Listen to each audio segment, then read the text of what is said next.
on est aujourd'hui ce que nous avons été faits. Bon, moi je suis né dans une famille chrétienne, c'est vrai, et j'avais un père qui était un véritable saint, qui était respecté dans toute la région et dont on parle encore, si vous voulez, comme le saint du pays. Malheureusement, il est mort, j'avais 5 ans, et pour moi ça a été quelque chose de terrible, si vous voulez, non pas tout de suite, mais je l'ai ressenti après, quand j'ai été beaucoup plus grand, combien ce père m'a manqué. Ensuite, si vous voulez, le fait que nous étions 4, ma mère avait 26 ans, était veuve avec 4 enfants, l'argent manquait à la maison, donc nous avons une existence qui était plutôt difficile. Et ceci aussi est très formateur, c'est pas du tout quelque chose de négatif, je le verrais plutôt comme une position positive pour aller construire quelque chose de fort. Déjà dans les années 60, j'étais rebelle et dans les séances de formation qu'on avait à l'époque, on nous disait, vous comprenez, le but de l'entreprise, c'est de satisfaire l'actionnaire. Bah, alors là, moi, je suis désolé, mais moi, l'actionnaire, je connais pas. Moi, je connais, j'aime des amis, bon, j'aime un être humain, mais j'aime pas un actionnaire. Je sais pas ce que c'est qu'un actionnaire. C'est pas, pour moi, c'est pas un être humain en tant que. Bon, je le respecte, si vous voulez, je respecte l'apport financier et je respecterai, si vous voulez, l'utilité de son reste, mais je ne le connais pas, l'actionnaire, je ne peux pas l'aimer. Par contre, tous ceux de l'entreprise que je connais, bah, ce sont des êtres humains que je côtoie, avec lesquels je vis en société.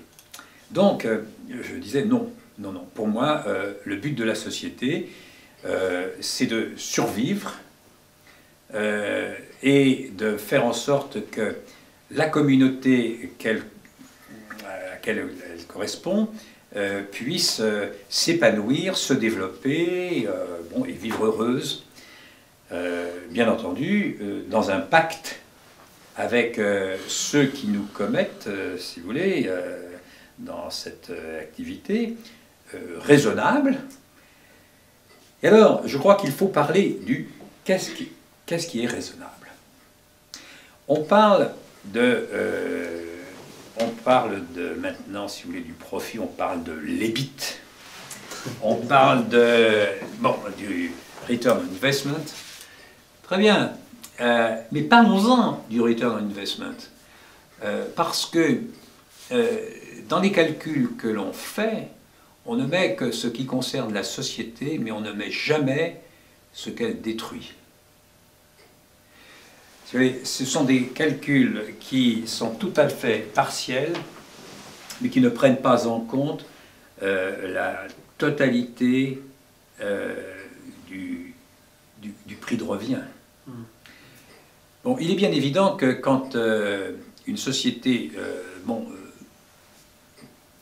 je ne dis pas qu'elle le fasse sciemment, mais elle use des hommes. Bon, il y a des métiers qui sont extrêmement durs,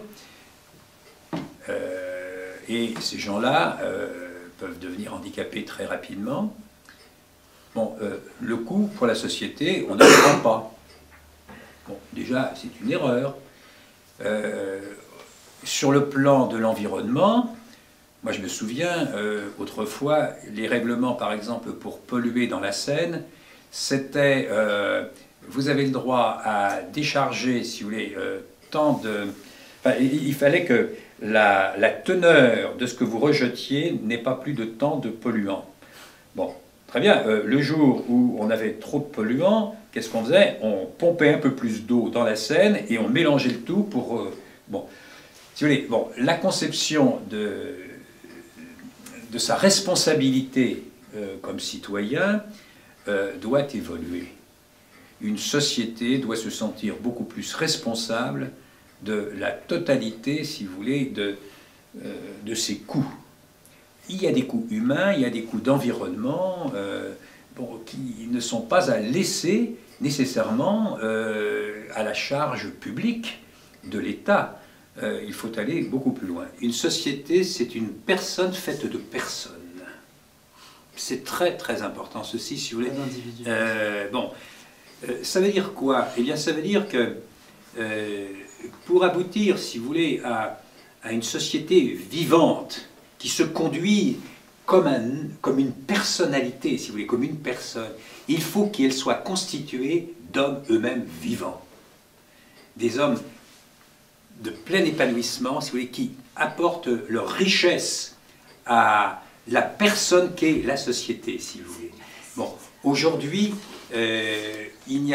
on a perdu un petit peu, si vous voulez, cette dimension de rapport à la personne, enfin de la personne à la personne de société, la financiarisation a exacerbé complètement l'individualisme, et on a l'individu, mais on n'a plus l'individu et la personne société, la personne morale de la société. Et on a perdu ce lien, et il faut qu'on le retrouve.